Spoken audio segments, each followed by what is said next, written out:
Hello गाई, नमस्कार, राम राम मंडळी. सर्वांना सर्व काही. तर मंडळी, मी आज बनवत आहे बघा चिलाची भाजी. सर्वात अगोदर तर चिलाची भाजी पुन्हा कुणाला माहिती मला कमेंट मध्ये सांगा. आणि ही बिया टाकून उगवणारी भाजी नाहीये, तर ही भाजी आहे रान भाजी. तर आज मी बनवत आहे चिलाची भाजी. तर ही चिलाची भाजी जी आहे रस्स्यात बनवल्या जाते, म्हणजे बेसन पीठ वगैरे टाकून घुटून बनवल्या जाते गावरान पद्धतीने आणि मराठवाड्यामध्ये खास करून. तर ही रानभाजी गावाकडनं आली मला, तर मी आज ती बनवणार. तर हा, मी ती कोरडी बनवणार, म्हणजे सुकी भाजी बनवणार.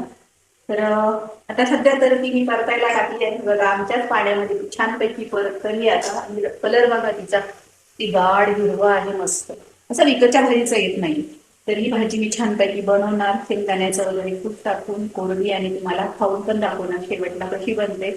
तर व्हिडिओ कसा वाटला नक्की सांगा, आणि सबस्क्राईब पण करून ठेवा. ते छान छान व्हिडिओ मी तुमच्यासोबत शेअर करत जाईल.